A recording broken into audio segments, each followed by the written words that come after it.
the idea from the title, Sybil, which is about a girl with 14 different personalities, and she goes to an analyst basically, and her analyst has this very large chair that that when she regresses back to certain personalities in her past, she always wants to sit with her analyst in this big chair because it's the place where she feels comfortable, not scared of anyone, or not frightened about what the outside world thinks of her. So that's where the actual title comes from. It's like, here's us, take it or leave it, really.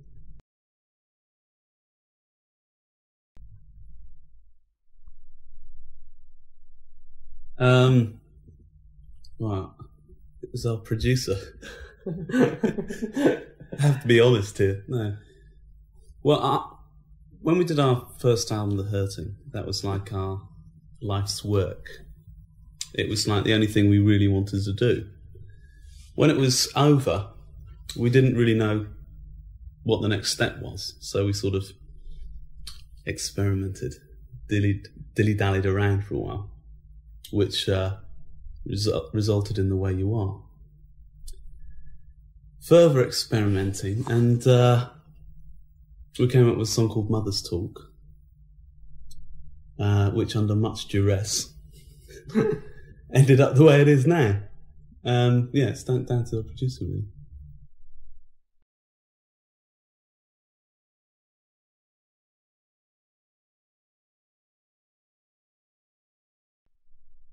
Well, initially it was, it came up, I had about a month off to come up with songs for the album. And I had a little synthesizer and a drum machine in my dining room, just in front of a mirror. And basically that's where it came from one bass synth sound and a drum rhythm. Ian Stanley, our keyboard player, whose sofa we're sitting in, came down and I played him just the chorus, because that's all I had at the time, and it was like a mantra thing, which I thought would go over and over again, without any verse or anything else. And he goes, that's great, that'll be a hit all around the world. And I said, you got to be joking. A good album track at the most. Anyway. And he was joking. Yeah, and anyway, I played it to Chris Hughes, our producer, and he said the same thing. And we all approached it in a very, very simple way, and we didn't think it was going to take very long. Anyway, it evolved from that into the epic it is now, through Chris and Ian, and through their input, so to speak.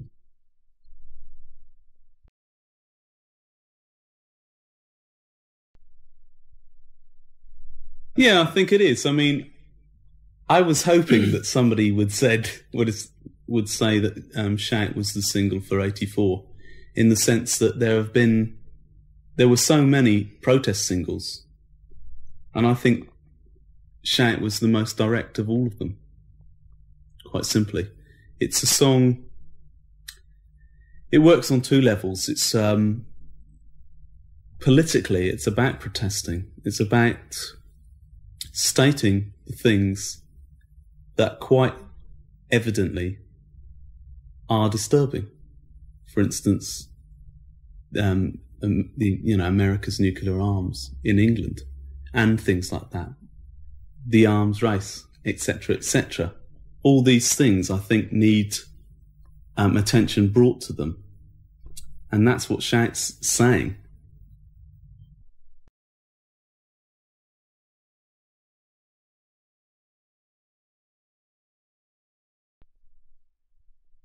The working hour was thrown together during rehearsals, funnily enough. Rehearsals for our last tour. And it came together in half an hour. And we kept it pretty much the same ever since. That's why it actually sounds like a band playing and everything.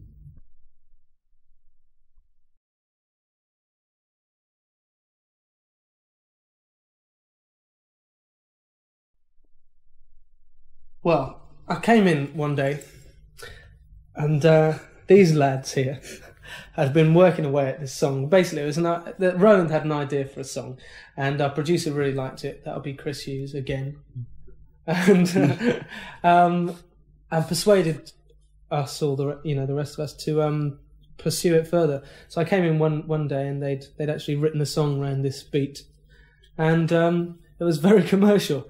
So they said, "Here it is, you're singing this, go and do it." So I did, and that's what came out, and it came out really well for a week's work.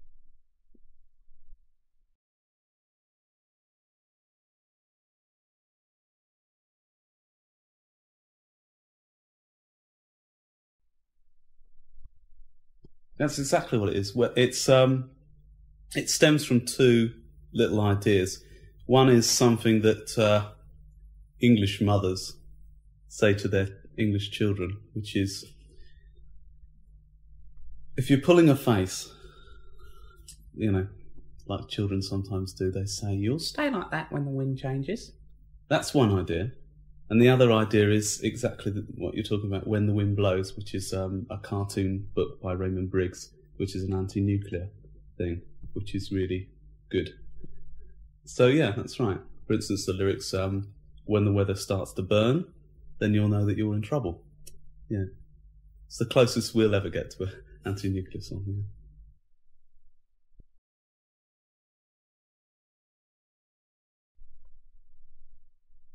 Yeah, it's a lovely song.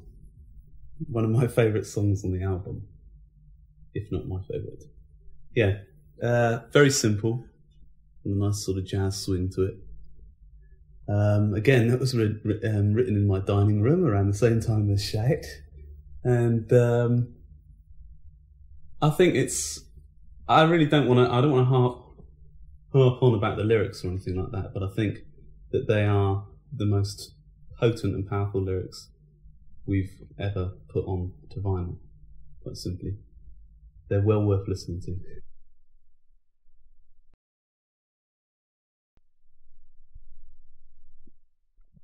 Initially, confessions time, but I actually wrote it for him to do. But then I sort of liked it myself so much that we ended up doing it. So it's only fair that we should dedicate it to him.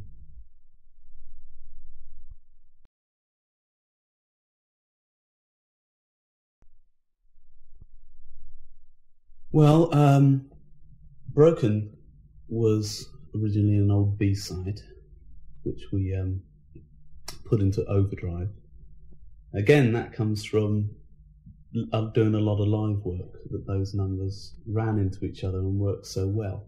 There's basically the same motif, piano motif in each number. That's why they run together. And it was just a really good juxtaposition.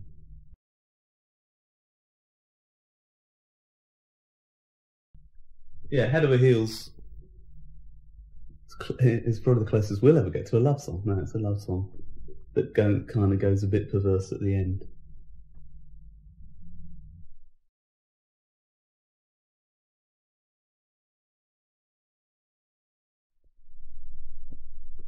It was an instrumental originally that Ian Stanley, and a very nice instrumental too. And then Roland put these words about those two big countries. What are they called? Russia and the other one. United Russia States and the other one. Yeah, it's just it's a beautiful instrumental with just me creeping into a bit of vocals in the middle, really.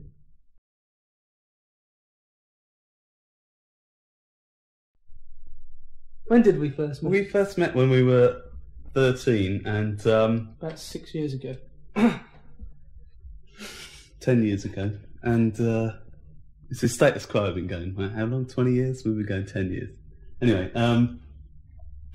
when we first met each other, we both thought we were foreigners. Curt thought I was French, and I'd come over on a French exchange with a mate of his, and I thought he was an Indian. It was the turban I was wearing at the time that fooled you. And basically we had the same sense of humour and we were the same height, so we kind of we got on. And I've been playing the guitar and writing songs since a wee lad, and Curt was a closet vocalist, and I heard him singing in his bedroom along to a record. Which will go unmentioned. And it sounded great. And I asked him to join our band.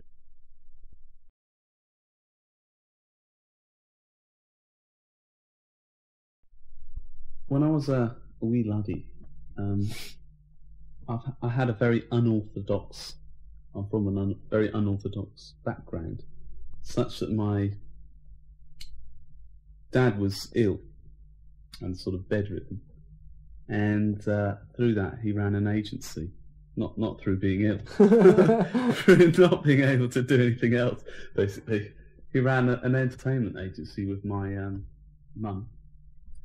And we had all kinds of people around our house. We had, sounds stupid, but no, fire eaters, bodybuilders, and that kind of thing, and quite a lot of guitarists. And that's what prompted me, really. I was bought a guitar at the age of 9.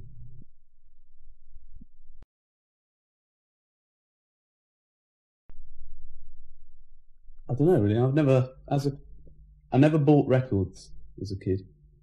We were so poor. No, never bought records. What I used to buy these books with song words in, and I used to sit in front of the top of the pops singing along. So I wasn't really a fan as such. Records, but I did actually want to be on the telly there. I used to listen to such folk duos like Oyster Cult and Thin Lizzy, things like that, and that was in our heavy metal days. Then Roland turned into a folk duo himself, and then we met again and formed another band who shall go nameless, and that was more 60s simple pop tunes, really.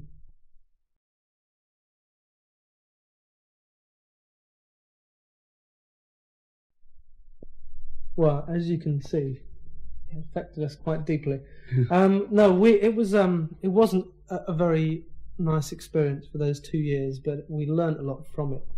So when we actually signed a record deal this time round, and things we're doing now, we knew what mistakes not to make because we'd made them all already.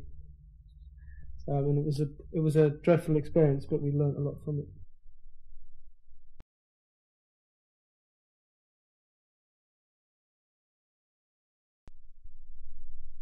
Tears for Fears, the name, comes from a book by Arthur Yannell called Prisoners of Pain. And it's a great book, and everyone should read it.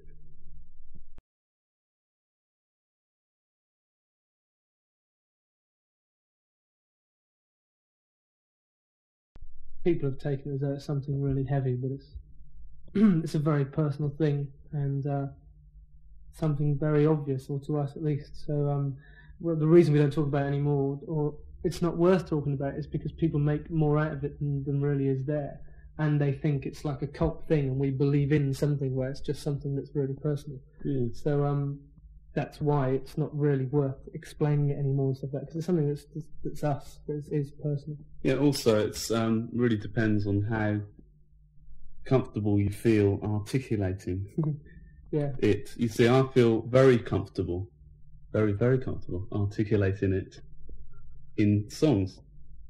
And the themes are current throughout, virtually every song. And at the moment, I think it's best left that way.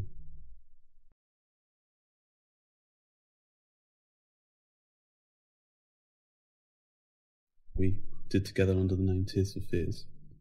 We did it in a studio in Bath with David Lord, and it was our first encounter with synthesizers, and that really sort of put us on the road to what we were doing consequently. It was that track and another track called Pale Shelter, which was a demo that got us the deal with Phonogram, who we're with now.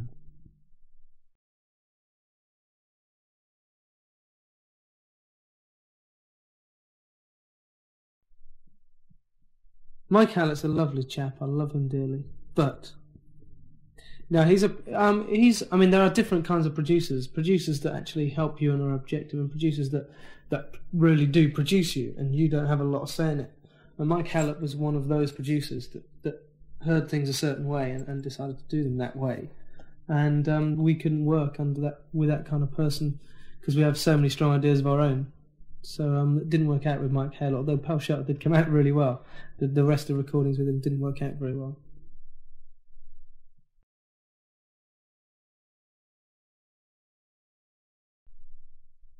That's why we met him, is because he did that Darling Kai album that our A&R man David Bates played to us, and so we decided to meet him because we liked that album really.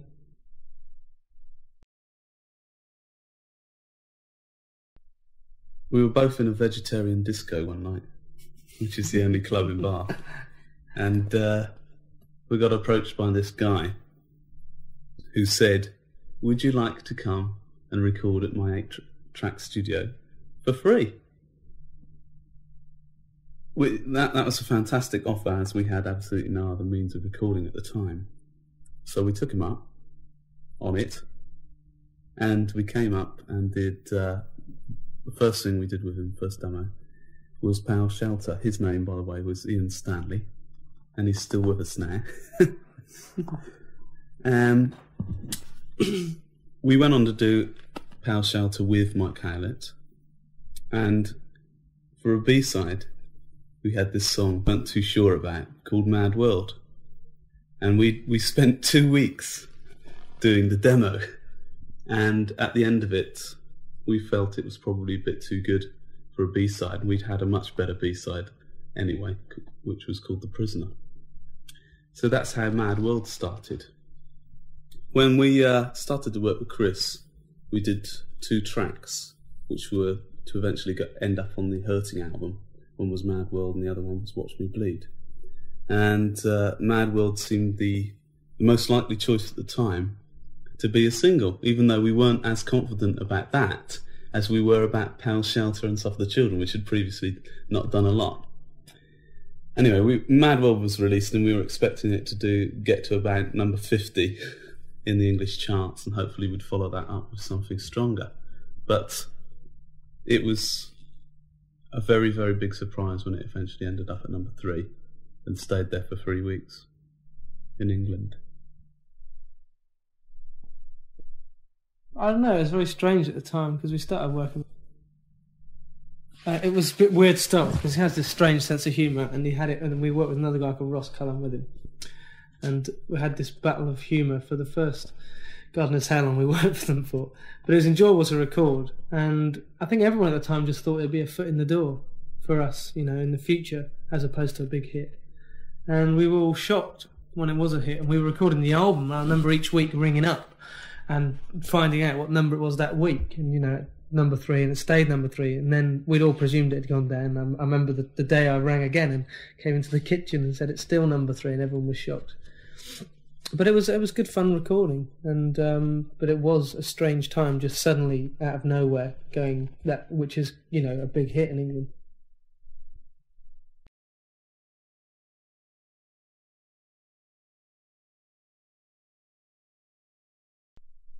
We took a long time to record The Hurting, because at the time we were very precious. It was our life's work and our life's ambition just to do that album. We weren't very experienced in both performance and knowledge of the studio, so that all ended up dragging the whole affair out a long time. What I think of it now, I think it's got some good songs on. It's not as, looking back on it, it's not as tough and mature as I would have liked it to have been. But then that's sort of more or less led on to this album being as tough and mature as we can be at the time. I think it was good for its time. I think we were much too precious in the studio, recording-wise. There were a lot of times when arguments, you know, or not arguments, discussions could have ended, you know, when they stopped being constructive. But they're all things you learn from, you know. it's not a big thing you should actually worry about now. I mean, we've learned from all those things we did then. And so consequently, that looking back on that album now, I find it quite sterile in sound, because we were real perfectionists at the time. I mean, not us alone, but Chris and Ross as well. And so we worked for that kind of perfection, for feel and emotion more than that perfection. So it's sort of a natural progression onto this album, I think.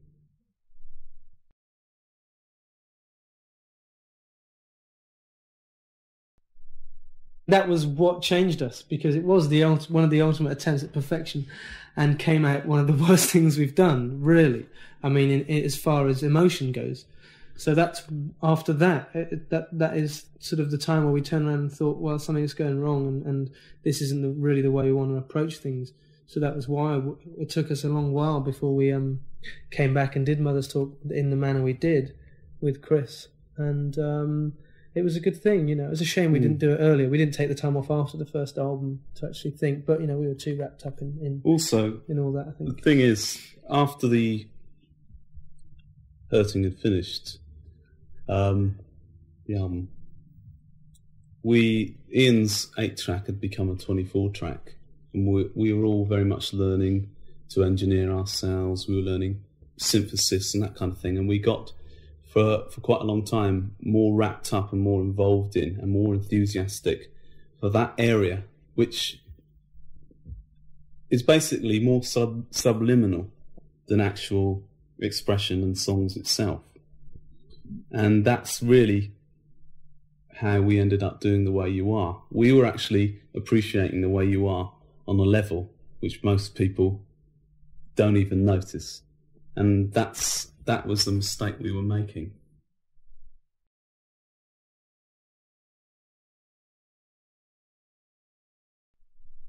We're far more relaxed abroad than we are in England.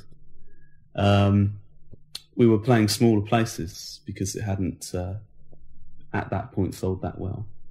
And the whole thing was far more relaxed, and it was very good fun. Especially, well, we ended up in Paris, La Palace, our only gig in France, and that was excellent, really good. Especially as I speak a little French, just a little, un peu, yeah, and it helps.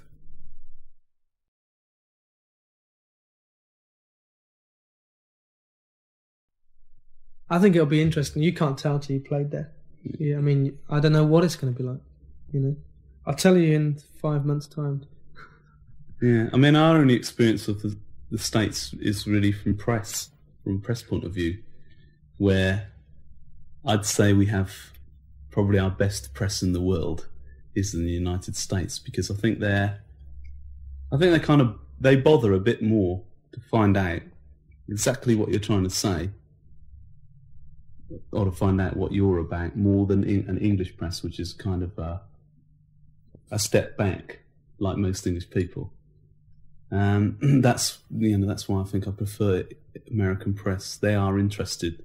They read a lot into it, sometimes too much.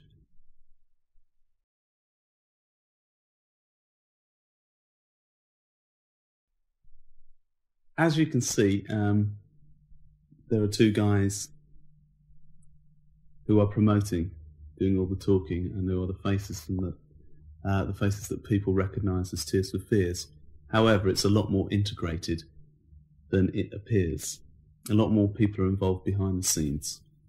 And if it hadn't been for our traumatic time with various bands, we would be a band now, as such.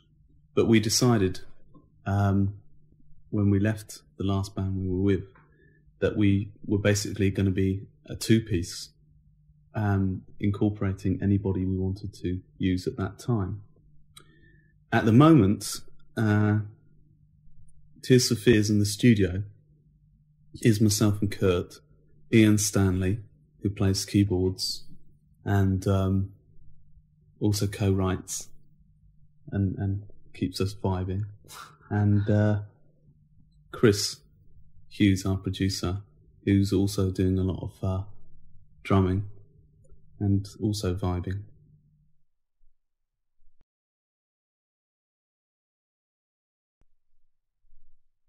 live there's infinitely more. There's 7 of us live. We go out with a 7-piece band, which is the 3 aforementioned people, minus Chris Hughes, who's too expensive to use live. Manny Elias plays drums with us. And he obviously plays drums with us in the studio a lot as well. And Nikki Holland, she's a keyboard player. William Gregory, who plays sax, who played the sax that we were mentioning on the album before, in Working Hour and I Believe. And another guitarist who is yet to be named because we're still auditioning people at the moment. So it will be a 7-piece band when we get live.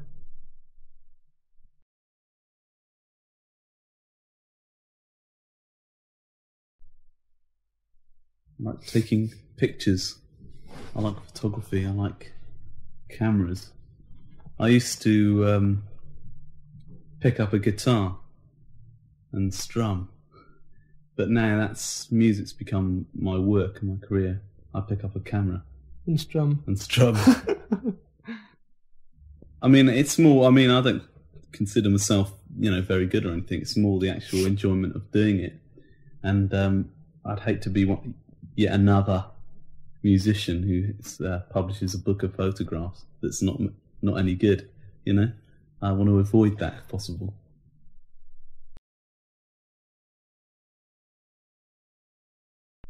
I'm going to be one of those musicians that publish a book of photographs that are good.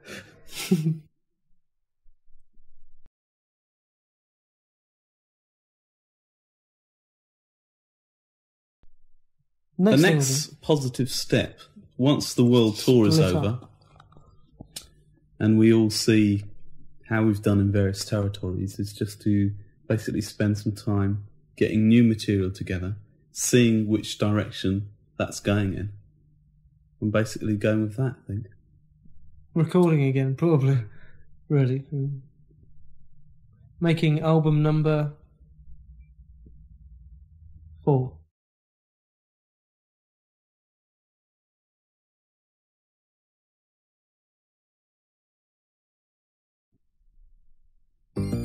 When Tears for Fears scored their first U.S. hit with Everybody Wants to Rule the World earlier this year, the group was afraid American fans would bag them in that one style of music.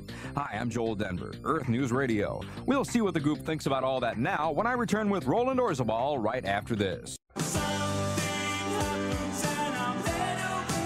After scoring their first #1 single here in the States with Everybody Wants to Rule the World, England's Tears for Fears let out Shout as the follow-up. That very different single also went to #1. And now with the again very different Head Over Heels, TFF is at the top again with the 3rd consecutive hit from their second LP, Songs from the Big Chair. I asked Roland Orzabal about that old typecasting fear. The thing is, Everybody Wants to Rule the World was the first single in America off the album, and we were just slightly worried that people in America would think that that was what we were about. We're quite diverse in the styles we attempt. And that's why I said at the time it was almost watered down, Tears for Fears. We did it specifically for the American market. We have that ability to change our style. So that's exactly what we did. And it set up Shout incredibly well. I love the song, I love both songs. And now that Shout's come out, now that Head Over Heels is out, people are starting to see, and with all the songs that have been played off the album, what we're really about. So that's no longer a problem. Tears for Fears, Roland Orzabal. And for Earth News Radio, I'm Joel Denver on the Westwood One Radio Network. Tears for Fears hit the top with their first 2 North American singles, and the British duo is at the top again, this time with Head Over Heels. Hi, I'm Joel Denver, Earth News Radio. Roland Orzabal will tell us why the tune's more than just your basic love song right after this. Because Tears for Fears' sound is pretty diverse from one track to the next, the band at first was a little worried that fans would expect everything to sound like Everybody Wants to Rule the World. The #1 success of the follow-up single Shout allayed those fears, so TFF has gone head over heels with the 3rd single from Songs from the Big Chair, the follow-up to last year's debut LP, The Hurting. Roland Orzabal. Head Over Heels is a love song from the big chair and a giant 4-leaf clover for all mankind. Head Over Heels was written just after we'd finished The Hurting. It's the closest thing we ever got to making a love song. Like the video, it starts off pretty straightforward and then gets a little perverse towards the end of the 2nd verse. The ending, with all the la-las, is kind of a Hey Jude-esque that's what we were trying to do. Now, what do you have against love songs, Roland? I don't know, really. I mean, I find boy meets girl lyrics kind of really mundane. And the thing about Head Over Heels, I find it's romantic without being trite. It's got a really nice image of not knowing where you are, being confused, is quite well represented in that song, I feel. Tears for Fears, Roland Orzabal. And for Earth News Radio, I'm Joel Denver on the Westwood One Radio Network. Hi, I'm Mary Turner, and in just a moment, Curt Smith of Tears for Fears cracks a smile. Off the record.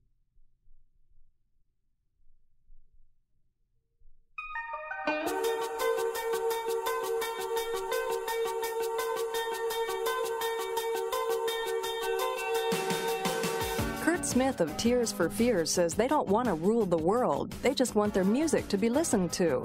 Smith says don't let their name put you off. After The Hurting, we did some more recording and things, and we were going around in circles because we were recording the same kind of thing that was on The Hurting, and we wanted to progress, really.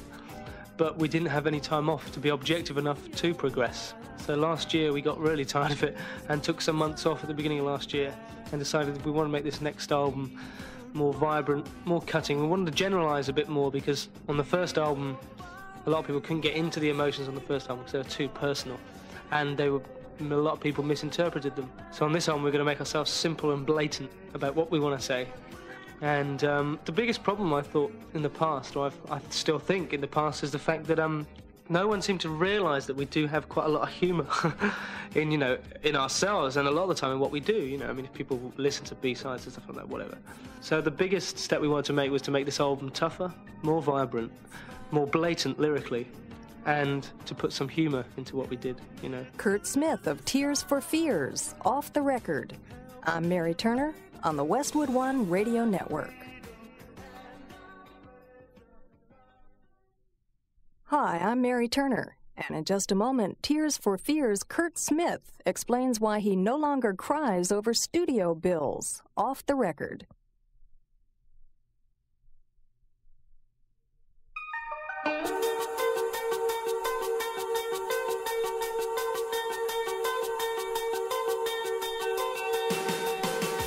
Tears for Fears have found that a cost-cutting tactic has paid off in more ways than one.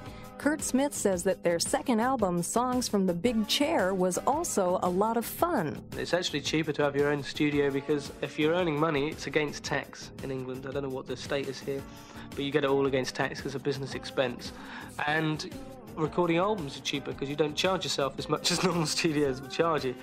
There's still improvements to be made. I mean, we haven't got a solid state desk or anything, but I mean, that's 120 grand's worth, I mean, we have to sell some serious albums to buy a solid state desk. But it's good. I mean, it's good enough to record. It's just not good enough to mix, and we have to go somewhere else to mix.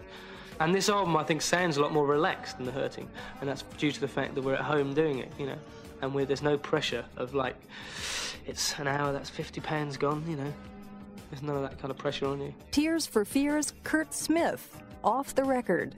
I'm Mary Turner on the Westwood One Radio Network. Tears for Fears have something to shout about. I'm Mary Turner, and in just a moment, Curt Smith explains. Off the Record.